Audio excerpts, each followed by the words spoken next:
Welcome to The Heart of the Matter, a podcast that covers legal developments from around the world. I'm your host, Stephen Lai. This podcast is brought to you by Conventus Law. In this episode, we'll be discussing ESG and your business. Joining me in this discussion are lawyers from the Stevenson Harwood Hong Kong office, Penelope Shen and Ziwei Ng. Before getting to the heart of the matter, a message from our sponsor, who generously supports this podcast. Ashford Benjamin was founded with the belief that search firms should offer a better service to clients and candidates. This means taking the time to provide a genuine partnership, understanding our clients' and candidates' needs, and proactively advising on the best course of action, utilizing the decades of experience in our industry specialisms, including risk, compliance, business and legal recruitment consultancy, located in central Hong Kong, serving Asia Pacific. Welcome back, Penny. Welcome back, Ziwei. Good seeing you again. Fantastic. Well, it's great to have you two back on. Now, on the last episode, we ended with a very, very brief overview of Hong Kong's legal regulatory framework in relation to ESG. Now, in this episode, we're going to take a deeper dive into this. Again, Penny, I'm going to start with you. Now, you gave us some really brief snippets of legal regulatory frameworks last time to end the episode last time. But actually, we're going to start again with the same question, but in more detail. So, Penny, maybe in more detail, can you tell us the ESG legal regulatory framework in Hong Kong? I guess last time I gave kind of like a macro overview of the law that are in place that could fall under ESG legal framework. And I guess, as mentioned in my last episode, maybe I'll zoom into what the financial regulators are actually doing, because as I said, they're in the forefront. But before I go into the more mundane and what exactly are they expecting people to do, some very exciting news as to the achievements so far. I think one that is worth mentioning is the Green Bond Program that was introduced back in 2018 by the MA, right? And then at the time, 2019, the world's largest sovereign green bond was issued, and at that time the size was $1 billion. And then earlier this year, Hong Kong also issued the largest retail bond, which is Hong Kong dollars 20 billion in size. So Hong Kong is definitely showing everyone that we are putting our foot down and we are heading this direction, trying to achieve our goals. So looking more closely at what these regulators are doing, I also mentioned last time there's the cross-steering group among the regulators, and you will find that actually what they are doing are somewhat similar. A lot of them do follow the TCFD guideline as to some of the requirements that they are implementing.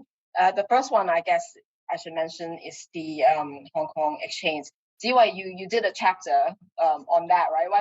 Why don't you give an overview to on what the exchange is expecting the listed company to do?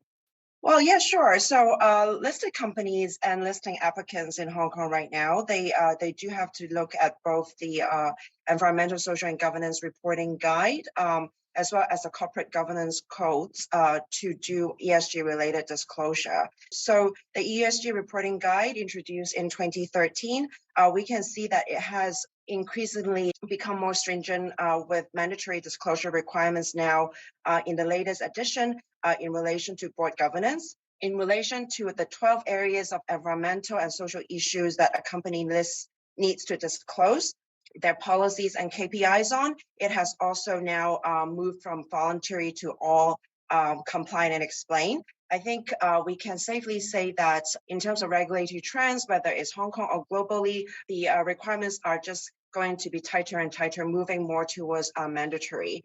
As for corporate governance code, I guess one thing that's exciting for us is that for the first time, there is a clear indication that single-sex sport will not meet DNI requirements. And in the latest round of consultation, there has also been stricter requirements in relation to independent directors, etc. So in general, listed companies and listing applicants are facing increasingly stringent ESG reporting requirements. Thank you, Ziwai. And then for the SFC requirements, this is more my turf. The SFC are doing quite a lot. First of all, back in 2021, they updated their ESG guide for authorized funds. So if any funds wants to be authorized and be referred to as the ESG fund, which SFC actually has a list of them on their website, there are certain requirements that they need to comply with.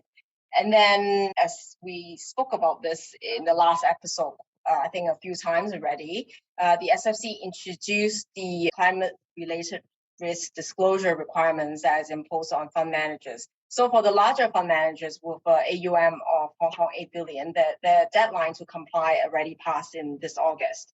And then with the smaller, everyone else will have to comply by November of this year. We have been looking at this quite closely, and we have been hearing a lot of feedback from the industry. So this is definitely a space to watch. It's very new, this requirement, and we can talk about how the industry is reacting in a little bit.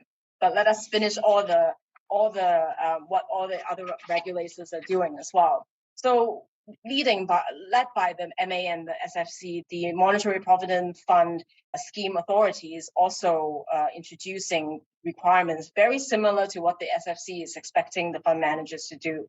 The requirements are also on a governance strategy and risk management and disclosure basis, same as the SFC requirements.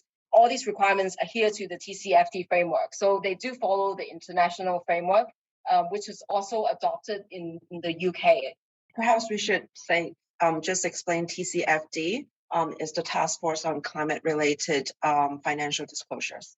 Just now, I mentioned the Green Bond Initiative. So both the Green Bond Program and the Green and Sustainable Finance Grant Scheme that was introduced last May, they are all 3-year programs that comes with government subsidies for issuers. And we think that this has therefore led to a lot of market action, because it shows that not only words, but financial support from the government. That's right. And these bonds are bound by these regulations, right? Especially I'm not a bond lawyer, like I don't do that then, but as far as I understand, it's very similar to the fund space, where if it's a retail bond, then you have to abide by the regulations as to the requirements. You have to issue a retail bond, and then we're observing green bond principles, internationally accepted principles in relation to bond issuance. What about the carbon market? The opportunities there for ESG in the carbon market? Yes, interestingly that you asked that, because the Hong Kong Green and Sustainable Finance Cross-Agency Steering Group also issued a feasibility assessment report back in March of this year. So this is really hot off the press. In the report, they look at the potential opportunity of developing Hong Kong into global high-quality voluntary carbon market. I guess jointly together with China, Hong Kong being such a small market and always have been the great gateway for China, they are already in talk with the regulators in China to discuss potential opportunities. And these opportunities can be immense. You know, we can talk about a carbon rating, potentially carbon rating, and then carbon ETFs. And from a legal perspective, obviously carbon credit at the moment is not regulated yet. So we will be expecting more regulations surrounding this area going forward. Well, thank you for that, Penny. Now, we know you mentioned the different products and the regulators introducing these new ESG regulations. I'm sure there's still products out there that are not officially regulated. How are Hong Kong managing those products? First of all, on the market side, you can see that, say now there is Hong Kong Stage, which is a platform by the regulators in Hong Kong that are listing green and sustainable products. So I think definitely there is as products diversify, we can see regulators trying to provide more guidance on those products. But at the same time, we also seeing ESG really as a mix because it's developing so fast. We are often looking at a mix of international standards and hard law and soft law. So if, for example, most recently we worked on a sustainability-linked derivative product where we are really looking at international standards to guide us, as well as international guidelines for other products like green bond principles to guide us in helping our client to adopt the highest standard of ESG integration in their products. So I think this is one challenge for a lawyer working in this field, but also a very welcome intellectual challenge. And if we can help our client follow international best practice in this journey. Excellent. Well, it certainly sounds really stimulating from a intellectual point of view, from a lawyer's perspective, doesn't it? Thank you for that summary, guys. I mean, it certainly does look like Hong Kong is really moving forward with ESG and encouraging businesses, through the laws, and also, I guess, from just genuine encouragement as well. So that's absolutely fantastic. What about the overall impact on businesses, though? Because we are, I mean, when you mention these regulations that's happening, it does require a lot of businesses to change. And as we all know, all human beings, from my experience anyway, don't like change, right? What is the overall impact on businesses facing these new regulations? Interesting that you asked, Stephen, because I like you said, I think a lot of people don't like changes. Changes means adopting new governance, having to hire experts, more costs. So it's not surprising. Market data has shown that in Hong Kong generally, companies are still view ESG strategic decision making through a compliance lens rather than seeing it as a value add for their business. Having said that, the environment is changing quickly, and CY mentioned that the business on ESG is growing so quickly, and things are changing. The international pressure on, for example, if you're import exporter, your suppliers actually asking you, what is your ESG policy, then in that sense you have to address these questions in such a global market. So we do foresee this is going to change quite quickly in the very short future. Having said that, we also looked at a survey recently done by the Support and Consultation Center for Small and Medium Enterprises back in March 2021. There were over 340,000 small and medium-sized enterprises, SMEs, active in Hong Kong at the moment, which actually account for 98% of the total number of enterprises in Hong Kong, which is a lot. I think going forward, the regulators or the government really has to address if they're looking to further develop this market and getting these SME to understand these ESG. They really need to develop a good ESG ecosystem which focus on the Hong Kong policies and maybe provide incentive for them, maybe tax incentive even, to support these SME into implementing ESG policies into their businesses. That's interesting, isn't it? So I guess by just having laws and regulations is not enough. You need to really sort of bring in a culture where this is normal, I guess, and then over time the change will happen. Would that be a fair comment? Yes, definitely. And I think if we're quoting data, another report that Penny and I have looked at is a recent survey by PwC and Hong Kong Trade and Development Council. It's called ESG Investing Challenges and Opportunities for Hong Kong, and published at the Asian Financial Forum. In that report, basically, it noted that all businesses in Hong Kong that were surveyed consider ESG in their strategic decision making. And over 50% of business said that failure to address ESG factors can affect the organization's ability to attract business opportunities and retain clients. And about 39% said it would affect their reputation and sustainable development in the long run. So I definitely, we need more support, but at the same time, businesses are also, they're on board. This is the trend. What you just said there's certainly a lot of reason to be optimistic about ESG then, isn't it? Because if you got the businesses on board, that means culturally it'll follow, won't it? Yes, we definitely agree with that. You two come across as very passionate about ESG. Wow, that's fantastic. It's We great take that for. as a compliment. No, it's absolutely it's a compliment. It's absolutely fantastic, and it's great because it really comes across that you really care about this topic. So that's really good. No, but you are lawyers, obviously. Your first role for your client is to make sure they are compliant with these ESG regulations. Now that's obvious. But what do you do beyond that? What else is a lawyer's role in guiding your clients in this space? I think most importantly, I think first of all, being passionate about ESG, we try to educate as well.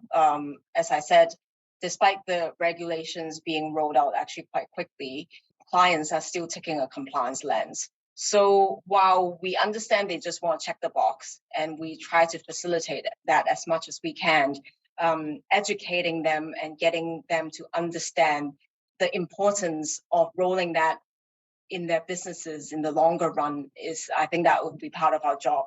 And being professional, not just doesn't have to be lawyers. I guess, any service providers, we read up on it, we learn more about it, we see what the market is doing. So we hope that we can take the role as being able to influence the businesses from top down. So from a governance, from a management perspective, make them understand maybe more potentially there might be litigation risk in the long run if you don't address it. Whether some of these things need to be put into the agreement. If you, for example, if you don't address it, whether the regulator will come after you, and make them understand, the longer potential in really addressing these ESG development as a business. Yeah, I definitely agree with Penny. I also like to add, and it is from our own experience as well, that, yeah, definitely we take passionate as a compliment, but we also like to emphasize that we are also practical, and we see the gaps in the market, whether it is with a client or it is with regulators, and we really do like to be able to play a role in bridging those gaps and really help make concrete ESG changes rather than just like either the ESG requirements are too hard to comply with, such that it ended up being just a check the box exercise, right? So we wanted to work with clients on this ESG journey that make ESG meaningful. So yeah, I guess passionate, but we try to add the practical lens to that as well. So pragmatic and passionate. That's a very good combination, right? That's the greatest compliment that we can get. Yes. Fantastic. Penny, just to focus back on you now, because I think the next few questions I have are all based on investment funds. This is definitely your corner. You're the head of investment funds at Sims and Harwood. How has ESG affected the funds market in Hong Kong? Actually, it is definitely affecting the market. Well, firstly, the SFC requirements, as I said already, some of the fund managers already have to comply, and then the rest will have to comply by the end of the year. So it is definitely affecting the fund managers. So we can be helping them with the governance, the disclosure. Some of them will be partnering with consultants on it. And I think most importantly, what is really affecting them is where they're getting their money from the investors. We are seeing, or we're getting feedback from clients that, they said, oh, we need to look at this more closely. We are seeing more managers complying with PRI and other equivalent standards in the market voluntarily, because first of all, the management starting to understand the importance, and also investors are expecting them to do it. We have recently heard that there was a fund manager who was looking to raise money, and then as a result from the potential institutional investors, they got a lot of questions on ESG being sent to them, and they have to address each and one of them. So it's definitely something that is affecting them fundraising, and I think that's the key to these fund managers in the market. From a legal point of view, what are the risks for fund managers themselves who are launching ESG funds? Hong Kong is slightly behind markets like Europe, they have green labeling of funds. They're different. They use different articles to label these funds, and you need to comply with certain requirements. And I guess the risk of these managers, they're sort of, I think Asia is still not there yet. So when they roll out these funds, first of all, I guess first they need to know they need to be able to fundraise. There needs to be a large enough market demand for these kind of funds. And also, when they fulfill these requirements, how are they going to maintain these requirements? For example, we understand in the market these ESG funds, a lot of them take an exclusion approach, like say we are not going to invest in a company that chop down trees, for example. And these companies they invest in, their strategy could change over time. So it's very important to monitor them, as well as regulators' requirements. Are you disclosing it properly? Whether investor will see you as greenwashing? Are you really providing the appropriate disclosure, keeping your investors informed as to this fast evolving market, basically? Well, thank you very much for that, Penny. With that, that's all the time we have for this episode. Thank you for your time, and I appreciate it, and I hope to speak to you really soon. Likewise. Thank you.